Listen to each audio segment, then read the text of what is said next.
On va retrouver tout de suite David Dunal qui est dans les rues de Paris, dans le 14e arrondissement plus précisément. Ce 1er septembre marque le début du stationnement payant pour les motos et pour les scooters dans la capitale. Alors le moins qu'on puisse dire, David, c'est que ça fait grincer des dents.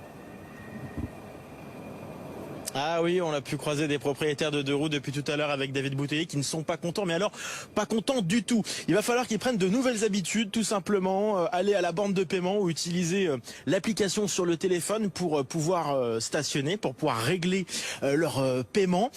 Alors il y a deux zones tarifaires dans Paris. La première zone, les arrondissements de 1 à 11. La deuxième zone, les autres arrondissements. Le tarif n'est pas le même, c'est un peu plus cher pour la première zone. Ça coûtera en fait 37 € pour rester 6 heures stationné toute la journée donc avec votre scooter. Ça coûtera un peu moins cher dans la deuxième zone, 25 €. Il y a des tarifs préférentiels pour les habitants de Paris, mais il faut s'enregistrer.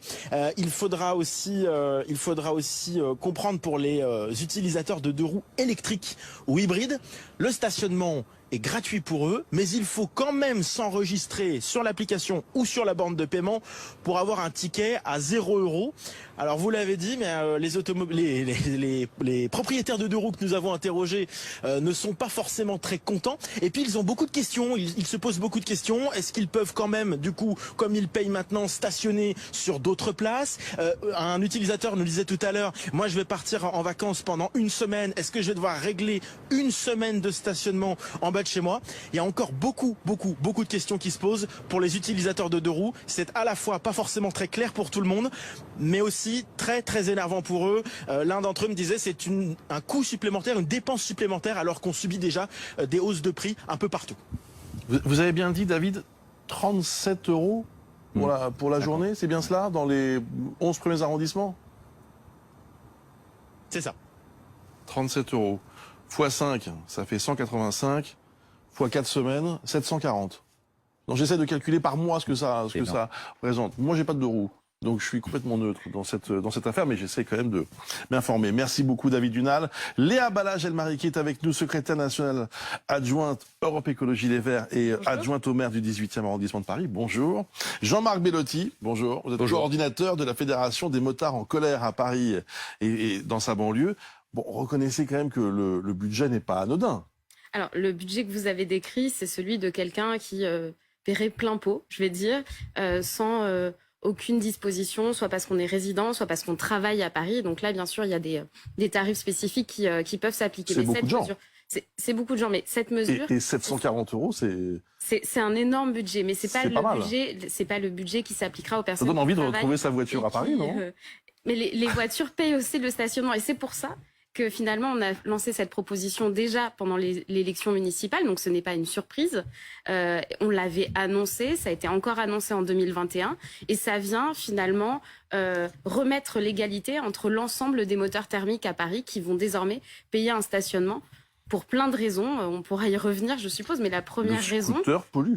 Le scooter pollue, ça c'est la première raison. La deuxième raison, c'est l'espace public aussi qui est extrêmement engorgé à Paris. Donc on a besoin de récupérer de l'espace public, notamment pour le végétaliser, adapter nos villes au réchauffement climatique et donc aux canicules. Là, je vais vous faire l'affront de vous rappeler l'été qu'on est en train de vivre, mais aussi c'est comment est-ce qu'on incite à changer de mobilité. On parlait de pollution, des émissions de gaz à effet de serre, mais il y a aussi la pollution sonore. Quand on habite dans un appartement qui n'est pas très bien isolé l'été et qu'on ouvre sa fenêtre à partir de 5 h du matin pour y récupérer un peu de fraîcheur et qu'on a des deux roues qui passent à toute berzingue sur l'avenue de Clichy par exemple, je vous jure, ça renchèvre.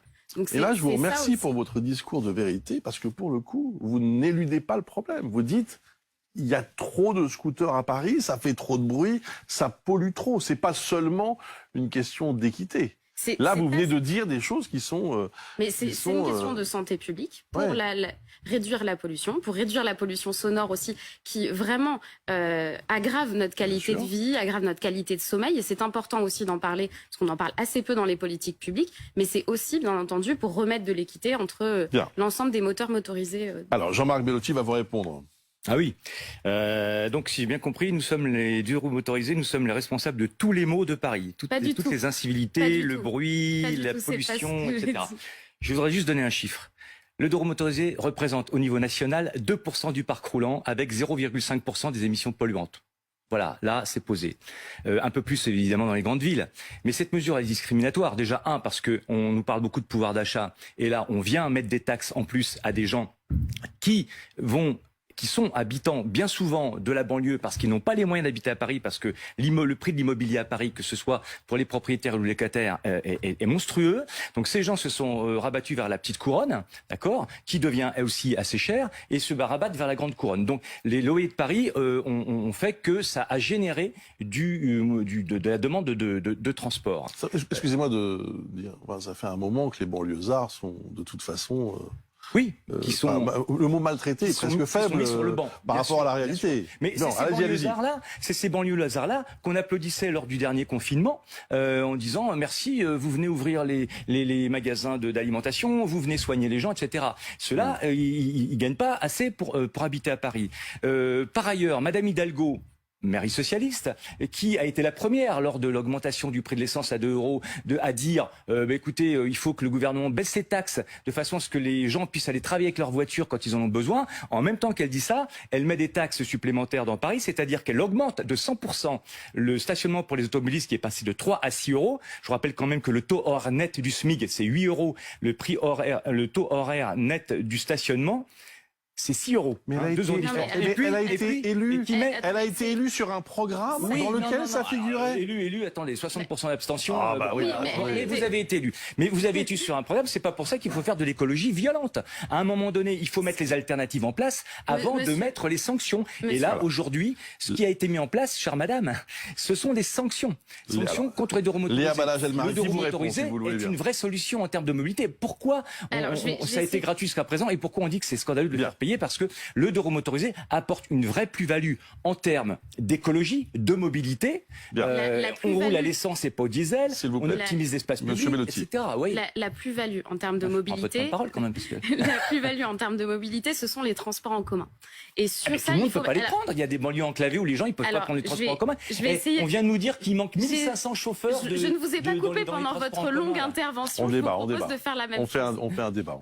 Donc, on peut s'interrompre si c'est fait poliment. 1500 chauffeurs. Je vous en prie, monsieur Bellotti. Je vais terminer. La mobilité qui arrange le climat, mais aussi le pouvoir d'achat, c'est la mobilité liée au transport en commun. Et là, il y a un défaut d'anticipation et du gouvernement et de la région Île-de-France, avec des transports qui sont saturés, qui ne sont pas ponctuels, avec des zones effectivement enclavées, notamment en grande banlieue en Île-de-France, que ce soit l'Essonne, la Seine-et-Marne ou bien le Val d'Oise, où il n'y a pas de solution de transport pour un bon nombre de citoyennes et de citoyens. Et donc, il faut réfléchir à d'autres mobilités. Je vous rejoins sur ce sujet. Ensuite, sur le sujet, finalement, je vais dire de la violence. Ce qui est violent aussi, c'est les morts par anticipation, les morts prématurées à cause de la pollution de l'air. C'est là où on assère tout le temps, donc c'est Paris qui va sauver la planète, et c'est les deux roues motorisés qui sont responsables des morts, des 40 000 on a des maladies chroniques, mais vous le dites, c'est par anticipation. Ou alors que lors des pics de pollution, on dit aux enfants, vous restez dans les classes et vous n'allez plus dans les cours de récréation parce que l'air est trop pollué, c'est ça qui est violent. La qualité de l'air à Paris s'est quand même nettement améliorée depuis pas mal de temps. Mais elle n'est toujours pas respirable. Et puis si Madame Hidalgo, elle arrêtait de mettre des chicanes partout dans Paris de façon à créer des bouchons. Alors en fait, la politique de la mairie de Paris, elle est claire. Et nous l'ont dit, et c'est assumé. On fait des chicanes dans tous les sens, de façon à ce que ça crée du bouchon, et de façon à ce que les gens se dégoûtent d'eux-mêmes de prendre leur véhicule. Le fait de pouvoir réduire la place des moteurs thermiques à Paris. Oui, mais en attendant, vous créez des bouchons et donc de la pollution. Une voiture qui reste sur place, elle pollue énormément. Il y a quand même cette question, vous permettez, la question des scooters électriques, en effet, d'ailleurs, paf. Ah, c'est vert l'électrique ? Je viens de l'apprendre. Je vous pose la... En tout cas, c'est une... En tout cas, je sais pas si c'est vert, mais c'est gratuit. Que les scooters électriques ne payent pas, tant mieux pour eux. Nous, on n'est pas là pour dire faut que les autres payent et ceux-là, ils payent et ça. Non. Bon, si les gens peuvent ne pas payer, tant mieux pour eux. On n'est pas là pour discriminer les gens et voilà. Et ne me faites pas croire que l'électrique c'est vert. C'est vert sur place, effectivement. Pourquoi ? Parce que ça n'émet pas il y a pas d'émanation de polluants. Mais on est en train de massacrer la planète pour extraire les matières dont on a besoin pour faire de la batterie. On ne sait pas encore recycler les batteries. Et puis, je vais vous dire une chose. Dans les meilleurs des mondes que voudraient les écologistes, comment on va faire pour recharger ces véhicules ? Aujourd'hui, ça représente entre 1 et 2% du parc roulant, les électriques.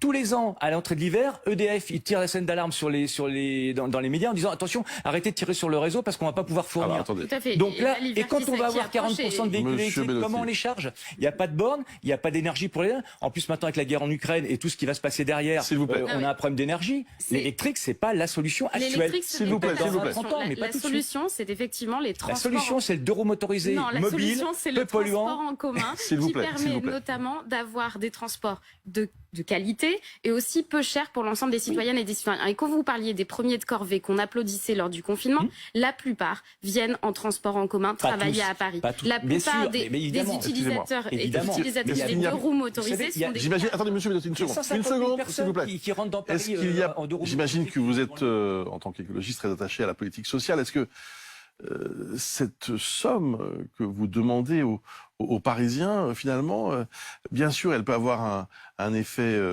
elle peut inciter à ne plus utiliser son scooter, mais c'est surtout, les riches, quoi, qui vont s'en sortir. Ceux pour qui 700 balles, après tout, Alors, c'est pas très grave, et ça va pas tellement gréver leur budget. Vous voyez ce que je veux dire? Je disais à l'instant que la plupart des personnes qui utilisent des deux roues motorisées sont plutôt des cadres des CSP+ à Paris. Ça, c'est le premier élément. Le deuxième élément, c'est qu'il y a un certain nombre de tarifs spécifiques pour les personnes qui travaillent ou qui résident à Paris, avec un tarif journalier de 75 centimes, avec un abonnement pour 3 ans de 45 Oui, euros. sur Ça un seul permet- véhicule. D'ailleurs, il faut que les résidents se disent bien que s'ils ont une voiture et un deux roues motorisés, c'est un seul véhicule. Ce qui relève de la justice sociale, c'est permettre notamment à toutes celles et ceux qui le souhaitent de pouvoir utiliser des transports en commun et le train du quotidien à bas coût. Les écologistes ont proposé à l'Assemblée nationale une TVA à 5,5 sur les trains, ça a été rejeté par le gouvernement. Quand on voit le ticket mensuel à 9 euros en Allemagne, qui a permis de réduire les émissions de gaz à effet de serre, qui a permis d'augmenter des mobilités qui sont beaucoup plus choisies et non contraintes à cause de la voiture, qui grève véritablement le portefeuille et le pouvoir d'achat des Françaises et des Français, eh bien ça, ce sont des mesures très concrètes que les écologistes ont proposé et que le gouvernement a refusé. Et donc ça permet aussi d'améliorer la mobilité et de lutter contre la pollution. Dernière question. Les élections ne sont pas pour tout de suite. Et ce sont aussi des électeurs qui vont être concernés par... Vous ne craignez pas que, justement, ça soit un peu trop sévère, un peu trop rude d'un seul coup et qu'on vous le fasse payer un jour ou l'autre? Alors je crois que c'est assez transparent. Nous avons proposé ces mesures dans le tarif, programme. encore une fois, qui aurait pu être un peu moins, Alors, le tarif un peu moins répressif. Et la moitié de celui qui est appliqué pour les voitures. Donc ça, c'est le premier élément. Excusez-moi, Le juste un deuxième, instant. Mais la sanction, elle est déjà tombée. Hein. La sanction, elle est déjà tombée. Regardez Madame Hidalgo qui s'est présentée quand même aux élections. Regardez le score qu'elle a fait. Elle a fait moins de 2%, elle a été punie sur sa politique de la ville. Parce que les gens se sont dit, si elle fait pareil au niveau national, le score des ça va être écologistes compliqué. dans les différentes Donc, élections, pour les élections régionales par exemple, qui parlaient énormément des questions de transport. Et sur ce sujet, nous sommes transparents. On fait ce qu'on a dit. À Lyon, à Grenoble, il n'y a pas de... Alors, il y a des ZFE qui se mettent en place. Et c'est-à-dire... c'est super discriminant, les ZFE. Le stationnement des euros n'est pas... Les plus pauvres, ils peuvent plus rentrer dans les villes. Il faut pouvoir accompagner avec des mesures sociales, avec le renforcement des transports en commun, alors, mais le problème, la métropole chère de madame, Lyon. le problème des écologistes, c'est qu'ils sont en train, ce que vous êtes en train de faire, c'est que avant de mettre en place les alternatives, vous mettez en place les sanctions. Ça, c'est un vrai problème. Non, les alternatives, c'est important. je vais vous prendre un exemple, D'ailleurs, celui moi, de Lyon. je trouve que, honnêtement, pardonnez-moi, c'est pas le manque de respect vis-à-vis de vous, mais je trouve que l'écologie c'est important. Moi perso, je suis écolo, je fais attention à certaines choses. Je roule en deux roues motorisées, c'est pour ça que je suis écolo. Et je trouve que l'écologie ne devrait même pas être un parti, c'est trop important. Tout le monde devrait s'en emparer. C'est un autre débat. Oui, pour le coup, là les écologistes, vous êtes un autre débat. Vous prenez des mesures hyper violentes par rapport. Alors, je vous remercie. Vous savez, il y a un écologiste américain qui est Monsieur Bookchin. Je ne sais pas si vous connaissez. Voilà, lui, il alliait écologie pardon. Non, mais allez-y, je vous laisse terminer. Écologie et sociale. Mais bien sûr, voilà. les Donc, deux voilà. sont liés. Non, mais là, ce que vous êtes en train de faire à Paris, c'est pas du social, parce que vous dites les gens qui roulent en deux roues motorisées, c'est les CSP+. On va pas recommencer le débat. Les CSP+, ils sont dans Paris, les CSP+. Les autres descendants, ils sont en banlieue. Et les descendants, ils prennent pas tous ces transports, ils viennent aussi avec des deux roues motorisées. C'est nos enfants grandir avec des maladies. Nous, les descendants, on est assez agacés de cette politique. Merci à tous les deux. Merci pour ce débat.